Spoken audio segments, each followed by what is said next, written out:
പ്രിയപ്പെട്ടവരെ, ഇതൊരു കോൽ തേനീച്ചന്റെ കൂടാണ്. അതിനെ ഒഴിപ്പിക്കാൻ വേണ്ടിയിട്ടാണ്. കാരണം ഇതിന് കത്തിച്ച് കളയാനോ കരിച്ചു കളയാനോ ഇഷ്ടപ്പെടാത്തത് കൊണ്ടാണ് ഒഴിപ്പിക്കാൻ വേണ്ടി. കാരണം ഇവിടുന്ന് മണ്ണെടുക്കുന്നുണ്ട്. അപ്പം മണ്ണെടുക്കുമ്പോൾ ഇതൊക്കെ പോകും. അതുകൊണ്ട് അതിനെ ഒഴിപ്പിക്കാനുള്ളത് ഇതാണ്, ശ്രമമാണ്. ഈ വീട്ടിന്റെ ആൾക്കാരും അതിനെ കത്തിക്കാതെ സംരക്ഷിക്കണമെന്ന് നല്ലൊരു തീരുമാനമാണ്.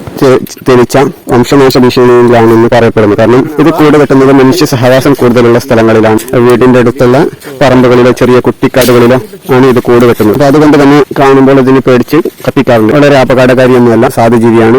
ആക്രമണ സ്വഭാവം കൂടുതലാണ്, പക്ഷേ വേദനയൊന്നും ഉണ്ടാവില്ല, ചെറിയൊരു കുത്തേ ഉണ്ടാവുള്ളൂ. അപ്പോൾ ഇതിനെ ഒഴിപ്പിക്കുന്നതാണ് ഇപ്പൊ നമ്മൾ കാണുന്നത്. ഒഴിപ്പിക്കുമ്പോൾ ചെറിയൊരു വൈബ്രേഷൻ ഉണ്ടായപ്പോൾ തന്നെ ഈച്ചകളൊക്കെ പോയി. ഇതിന് തൽക്കാലം അവിടെ തന്നെ വെച്ച് വീണ്ടും ഈച്ചകളൊക്കെ കൂടുന്നുണ്ട്. അവ കൂടിയിട്ടും പിന്നെ ഈച്ചകളൊക്കെ വീണ്ടും പോയി. അതിന്റെ അട ചെറുതായിട്ട് പൊട്ടിപ്പോയി. ആ വീഴ്ചയിൽ ആ മേടിക്കുമ്പോഴുള്ള ഒരു അനക്കം, വൈബ്രേഷൻ, അതിനെ വീണ്ടും നാല് വേണ്ടി വെച്ച് കെട്ടി തുടർന്ന് അവിടെ മതിലിൽ വെച്ചപ്പോൾ ഈച്ചകളൊക്കെ വന്നു കൂടുന്നതായി കാണാൻ പറ്റും. ഈ കൂട് പെരുന്തേനീച്ചന്റെ കൂട് പോലത്തെ സമാനമായ കൂടാണ്, പക്ഷേ ചെറുതാണ്. ഈച്ചകൾ വളരെ ചെറുതാണ്.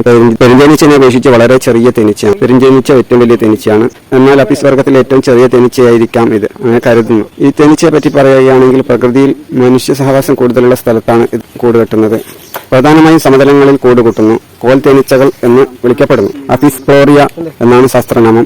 സമുദ്രനിരപ്പിൽ നിന്ന് 300 മീറ്റർ ഉയരമുള്ള സ്ഥലങ്ങളിൽ കൂടുണ്ടാക്കുന്നു. ഇതിന് ഒറ്റ അട മാത്രമേ ഉള്ളൂ. അർദ്ധവൃത്താകൃതിയിലുള്ള ഒരു അട മാത്രമേ ഇതിന് ഉണ്ടാവുകയുള്ളൂ. ഇത് ചെറിയ കുറ്റിച്ചെടികളിലും മറ്റുള്ള ചെറിയ മരങ്ങളുടെ ശിഖരങ്ങളിലുമാണ് കൂട് കെട്ടുന്നത്. വലിപ്പം കുറഞ്ഞ ശാന്ത സ്വഭാവികളാണ്. കോൽ തേനീച്ചകൾ വളരെ കുറച്ച് തേൻ മാത്രമേ ശേഖരിക്കാറുള്ളൂ. 200-300 ഗ്രാം തേനൊക്കെ കിട്ടുന്നുണ്ട് ഒരു കൂട്ടുന്നത്, മാക്സിമം കിട്ടിയാൽ. ഇതിലിപ്പോൾ എടുക്കുമ്പോൾ ഒന്നും കിട്ടിയില്ല, തേൻ തീരെയില്ല. ദേശാടന സ്വഭാവം മൂലം ഇവയെ വളർത്താനാവില്ല. അഥവാ ഇതൊരു കൂട് ഒരിടത്ത് കിട്ടിയാൽ അതൊരു 6 മാസം വരെ ഉണ്ടാവാം.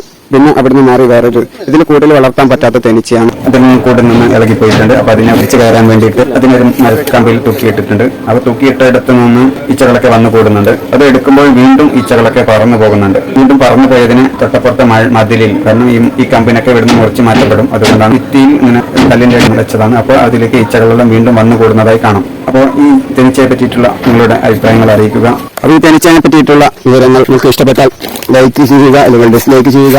നിങ്ങളുടെ വിലപ്പെട്ട നിർദ്ദേശങ്ങൾ അറിയിക്കുക. എന്ത് തന്നെയായാലും അത് അറിയിക്കുക. അത് വളരെ പ്രചോദനമാണ്. സബ്സ്ക്രൈബ് ചെയ്യുക, ഷെയർ ചെയ്യുക.